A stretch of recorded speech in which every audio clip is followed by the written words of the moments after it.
ପଲ୍ଲବୀ କହିବେ, ଅଙ୍କଲ ଦେଖିଲେ ତ ଆପଣ, ସେ ସୁକାନ୍ତଟା କେଡ଼େ ବଦମାସ। କ'ଣ କହିଲା ଏବେ ସେ? ତାପରେ ଚିତ୍ତ ଅଙ୍କଲ କହିବେ, ଆପଣ ବାଘ ମୁହଁରେ ହାତ ଦେଇ ଦେଇଛନ୍ତି। ସେ ଏମଏଲଏ ଏତେ ସହଜରେ କାହାକୁ ଛାଡ଼ିବା ଲୋକ ନୁହଁ। ତାପରେ ପଲ୍ଲବୀ କହିବେ, ମୁଁ ବି ତାକୁ ଡରିନି ଅଙ୍କଲ, ଦେଖିନେବି ମୁଁ ତାକୁ। ପୁଣି କହିବେ, ଆଚ୍ଛା ମୁଁ ଏବେ ଟିକେ ଆସୁଛି, ମୁଁ ଟିକେ ମନ୍ଦିର ଯିବି। ତାପରେ ସେଠାରୁ ଚାଲିଯିବେ। ଆଉ ତାପରେ ଆଇଆଇସି ଏମଏଲଏକୁ କହିବେ, ସାର୍ ଆପଣ ସେ ପଲ୍ଲବୀକି କ୍ଷମା କରିଦେଉଥିଲେ କାହିଁକି? ମୁଁ ତ ତାକୁ ଆଜି ପୁଣି ଥରେ ସସ୍ପେଣ୍ଡ କରିଦେଇଥାନ୍ତି। ତାପରେ ଏମଏଲଏ କହିବେ, ଆରେ ଇନ୍ସପେକ୍ଟର, ଏସବୁ କରିବା ହେଉଛି ମୂର୍ଖାମି। ଜନତା ଏବେ ପଲ୍ଲବୀ ସାଙ୍ଗରେ, କିନ୍ତୁ ଜନତାଙ୍କ ସମର୍ଥନ ମୋତେ ଦରକାର, ବୁଝୁନାହାନ୍ତି କାହିଁକି? ତାପରେ ଆଇଆଇସି କହିବେ, ତାହେଲେ ଆପଣ କ'ଣ ତାକୁ ଏମିତି ଛାଡ଼ିଦେବେ? ତାପରେ ଏମଏଲଏ କହିବେ, ନାଇଁ ନାଇଁ ଇନ୍ସପେକ୍ଟର, ପଲ୍ଲବୀକି ବୁଦ୍ଧି ଶିଖେଇବା ନା, ଆଉ ତାକୁ ବୁଦ୍ଧି ଶିଖେଇବା ପାଇଁ ଆହୁରି ବହୁତ ବାଟ ଅଛି।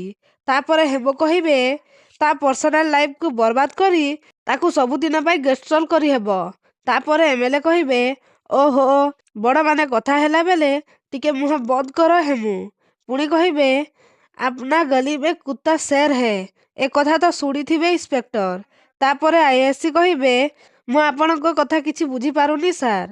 ତାପରେ ଏମଏଲଏ କହିବେ, ସହରରୁ ନଜର ହଟେଇ ପଲ୍ଲବୀକି କୋଉଠି ଗୋଟେ ଡେଞ୍ଜର ଜୋନରେ ଡ୍ୟୁଟି ଦିଅ। ଗୋଟେ ବଡ଼ ଭୟଙ୍କର ଜଙ୍ଗଲ ଥିବ। ଜଙ୍ଗଲରେ ବହୁତ କ୍ରାଇମ ହୁଏ, ଆଇ ସ୍ୱେର। ବହୁତ ବେଆଇନ କାମ ବି ସେଠି ହୁଏ। ଆଉ ଦୁଷ୍ଟ ନକ୍ସଲ ବି ସେଠିକି ଆସନ୍ତି। ପଲ୍ଲବୀ ହେଉଛନ୍ତି ଗୋଟେ ବ୍ରେଭ୍ ପୋଲିସ ଅଫିସର। ଏ କଥା କହି ସେଇ ଜାଗାକୁ ପଠେଇ ଦିଅନ୍ତୁ, ମୋ କାମ ହେଇଯିବ। ପଲ୍ଲବୀ ନିଜର ସାହସ କଥା ଦେଖେଇ ସେ ଗୁଣ୍ଡା ବଦମାସ ମାନଙ୍କୁ ସାବଡ଼ କରିଦେବ। ନହେଲେ ନକ୍ସଲ ମାନଙ୍କୁ ଆରେଷ୍ଟ କରିଦେବ। ନହେଲେ ସବୁଦିନ ପାଇଁ ଆମ ରାସ୍ତାରୁ ସାଇଡ୍ ହେଇଯିବ। ଆଉ ଏପଟେ ଆଦର୍ଶ ରୋଷେଇ କରୁଥିବାର ଦେଖି ରୁବି କହିବେ, କ'ଣ ଥିଲା ଏ ପିଲା, କ'ଣ ହେଇଗଲା ଆଜି? ତୁ ଯାହା କହ ପଛେ ମାୟା, ଆଦର୍ଶର ଏ ଅବସ୍ଥା ଦେଖି ମୋତେ ବହୁତ ଦୁଃଖ ଲାଗୁଛି। ରାଜକୁମାର ଭଳି ପିଲା ଥିଲା ଇଏ, କିନ୍ତୁ ଆଜି ଘରର ଚାକରଠାରୁ ବି ହୀନ ଅବସ୍ଥା ହେଇଗଲା ୟାର। ତାପରେ ମାୟା କହିବେ, ଦିଦି, ମଣିଷ ଯଦି ନିଜ ଗୋଡ଼ରେ ନିଜେ କୁରାଢ଼ି ମାରିବ, ତାହେଲେ ତା ପାଇଁ କିଏ ବା କ'ଣ କରିପାରିବ? ଯେତେବେଳେ ଭୋଗିବ ସେତେବେଳେ ବାଟକୁ ଆସିବ।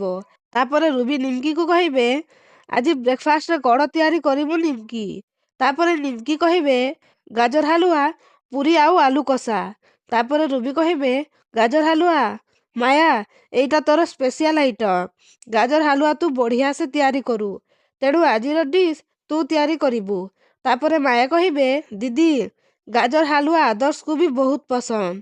ସେଥିପାଇଁ ପିଲାଦିନେ ସପ୍ତାହରେ 2 ଥର ମୁଁ ତା ପାଇଁ ଗାଜର ହାଲୁଆ ତିଆରି କରୁଥିଲି।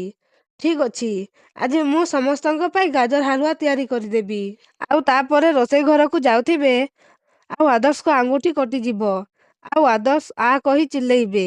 ତାପରେ ମାୟା ଆଶ୍ଚର୍ଯ୍ୟ ହେଇଯିବେ। ତ ଦର୍ଶକ ବନ୍ଧୁ, ମାୟା କ'ଣ ପଲ୍ଲବୀଙ୍କ କିଚେନକୁ ଯିବେ କି? ଆମକୁ କମେଣ୍ଟ ମାଧ୍ୟମରେ ଜଣାନ୍ତୁ।